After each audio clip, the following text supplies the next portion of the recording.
Today, my friends, I'm going to teach you what to do when a loved one is crying. And you might think, who is this guy? Who does he think he is? I'm just a guy. Christian Malte is my name. But you might think that you know how to help people who are crying, but based on my own life and observations, it's amazing just how few people actually know what to do. Where it's like a basic skill, and you would think that after all this time on Earth, we would collectively have figured it out, but we haven't. We're usually clumsy, and we make things a million times worse, and everybody's embarrassed, and it feels bad. And it disrupts the basic, healthy, self-soothing, self-healing mechanism, which crying is actually, right? And support is definitely useful and precious. Actually, if you're crying and you have a helpful, supportive person with you, well, it makes a world of difference in that soothing and healing. But again, most people have no clue, I'm sad to say. So this is what this video is about. Okay.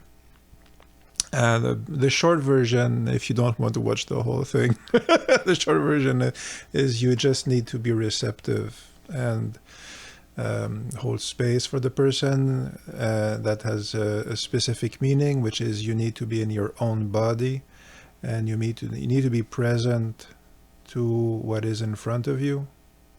Okay, like this beautiful process, which is actually unfolding in front of you. And if a loved one is blessing you with the privilege of assisting in that process, well, your job is to recognize it as sacred and to treat it as such. Some of us aren't able to. We may not be able to actually help, like temporarily, momentarily. Maybe we're also having a bad day. But I'll talk about it a bit later on. So yeah, so okay, so what is crying? I'll start with that. Well, again, crying is a physiological response. Your body is a marvelous, I was going to say machine, but it's much deeper than that. It's truly a wonderful creation. Yeah, and it's designed to keep you healthy and safe and alive.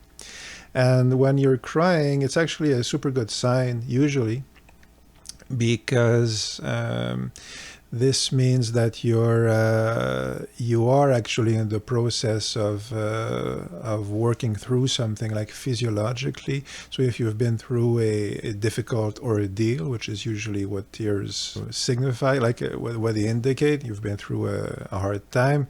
Well, yeah. So your body has now reached a state where it can process this, and your tears are kind of like this filtration system, right?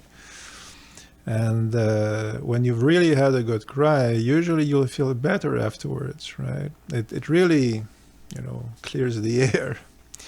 Obviously, I'm talking about, tears of, sadness or maybe overwhelm here, tears of joy and all these things.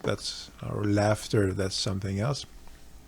But strangely, the tears of joy, we have no difficulty dealing with. Only the tears of sadness bother us. And why is that?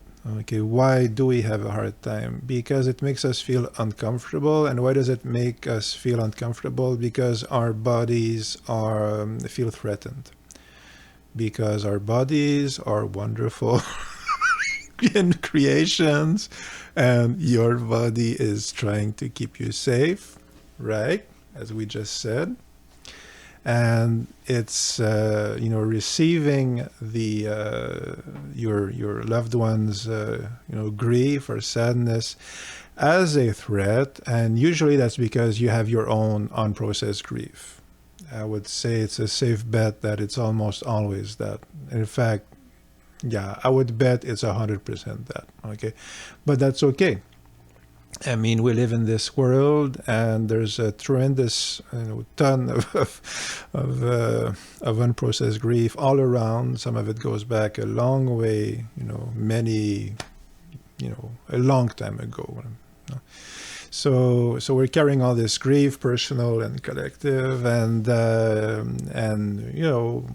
we've often had hard times as children or as adults. Anyway, we all have that baggage, and when we were crying, people didn't help us, and you get the idea. Okay, you have your own processed grief, and you buried it. And why did you bury it? Because your body didn't feel it was safe to process it. It felt overwhelmed. So it's still buried. So when your friend is crying, well, your body says, oh, it's that old threat of what you kept buried. We don't want to touch that. So let's get rid of it. Okay, let's remove the threat. Okay, so usually when we react poorly to a friend who is crying or grieving, it's precisely for that reason, because ultimately your body is trying to keep you safe, and it's the old put a gas mask on yourself before you put it on your children. I mean, your body doesn't need to be told that. Okay, but your nervous system is very powerful.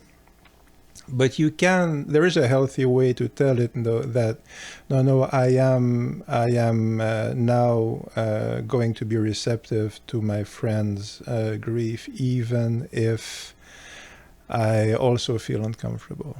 Okay, and this is the art of it. This is the trick of it. Okay. So usually, like many instances, what we'll do is is just a fight or flight. Okay, we're uncomfortable, so we tell our friends, "Oh, don't cry, don't cry." Okay, but why? It's a healthy process. It needs to happen. That's the healing in front of you, like this beautiful, blessed healing. Okay, it's a gift. Okay, to life, to your friend, and to you, who is being invited to help here, right, and to assist. Okay, but again, we don't know what to do, so we say don't cry, because we want the pain to go away. But the only real way to make the pain go away is to process it, which is what the tears are for. And sometimes it's messy, and sometimes it can be long if you're dealing with long-held trauma. Sometimes it takes more than a few tears, sadly. But for your basic everyday sadness, so you need to let it process, okay? And we say don't cry because we want to interrupt it, because we want it to be over already, okay? So and that's basically a form of, call it either fight or flight. Either way, it's trying to make the thing go away, right? Or we shut down, right? Or we try to we know hugs help, okay? But strangely they don't always. Okay, so we will try to force the physical comfort. Okay, we'll try to force the hug. All these things, or the very clumsy patting on the shoulder, which makes everyone feel like infinitely worse. And again, why do we do these things? Because we feel unsure what to do. But the thing is that your body knows what to do. Okay, so you just need to, in a sense, get out of your own way and let the process you are now being invited to be a part of, like, let the process unfold. So what does this actually look like? Okay, so your friend is crying. Okay, and again, this is a sacred moment. Okay, so you need to acknowledge it, and acknowledge it is not a mental thing or an emotional thing. There's no willpower involved. In fact, it's the opposite. You will look at your friend and you will just be present. And what does be present mean? as much as you can, but without forcing anything. Just be aware of what's going on. And be aware, what does that mean?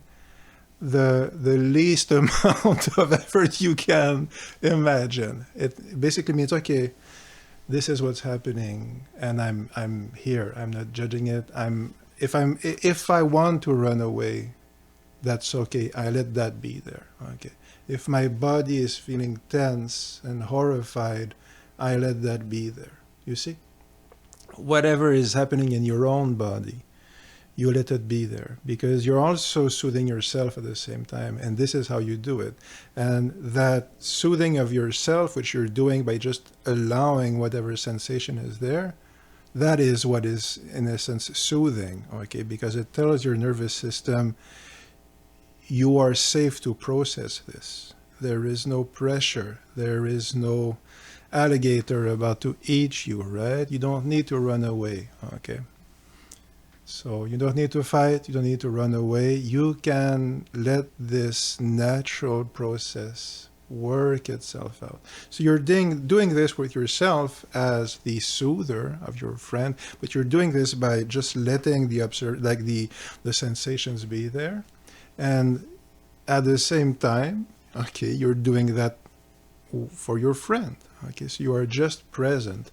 And you are, by that very simple presence, allowing this beautiful process to unfold naturally. Okay, you are providing the proverbial safe space, okay, the safe container, which is your role. That is your role. Okay, that is what you are called to do at that moment. Okay, so you stay present with your friend and you let the process unfold naturally. You let the tears come, okay? And yeah, the person who is crying doesn't need more pressure. That person needs no pressure, okay? Just need to have the space to let the tears flow and the process unfold naturally. And you might find that when the process reaches a certain stage, the person crying will naturally indicate physically, that that person wants like a hug or comfort, or your friend will reach to you or will move to you, right? And if you feel an actual impulse to do it, right, by all means listen to it. It's perfectly good and healthy and healing, okay, to do it. But the trick again is you need to be completely aware of where your impulse to soothe your friend, like by, let's say, touching the arm. This is very good. Touching the arm, touching the shoulder. Okay, this is very physiologically soothing, which is usually what we need, right? This. Okay, so shoulder, arm, forearm. Okay, these are the good spots for comfort. Okay, but yeah, if your impulse to do that comes from I want this to go away, then it will not be soothing, because your friend's body will immediately sense that, and your friend's body will tense up, and that will interrupt the process. The crying process, the soothing, healing process, that will interrupt it, and it will create this tense feeling that we're all familiar with, and which is like the bane of our existence in many ways, which is the thing that tears heal, in fact. Okay. So if your desire to touch or to say something, same thing really, but physical comfort is particularly, soothing. So if your desire to touch the person comes from discomfort, don't do it. Okay, and you will know how, by just listening to your body. Okay, are you feeling tense and uncomfortable? Well, then it's quite likely that this is exactly what your touch will convey. Okay. Again, our bodies and nervous systems, they're very smart. Okay, a lot smarter than us, usually. But if you're, yeah, for that reason as well, even if you are uncomfortable, right? But if you're present and you are called from a true sense of openness and giving, okay? From the heart, dare I say. If you're called to do that in a non-intellectual, non-forced way, almost like a reflex, if you are called to, let's say, touch the shoulder, touch the hand, okay, yeah, do that, because your body is guiding you, okay, which it will always do in these circumstances and in quite a few circumstances. And that's all you do, really. You don't need, I mean, you need to get the most out of the way as you can in terms of ego and will to do things, and just allow the process to unfold. And your nervous system is, when you're doing that, it's reinforcing the nervous system, if you like, of the grieving person, the crying person, and that's what's, providing the support, as well as the attention, okay, the fact that you are seeing the person, you are allowing the pain and the sadness to be seen and not judged. And that in turn helps the person who is going through, the emotion, to do the same, and you're birthing this beautiful moment of healing. So that's what you do. I offer a consultation coaching service. Like they say, I do offer one-on-one sessions. Links are in the description, individuation.malte.org. I hope you're doing well. Take care. I'm tempted to say all your dreams will come true. Well, I will say this. We have a lot more help than we think we do. Even if it's very hard to see it. So anyway. Take care, my friends. Take care, and I will see you soon.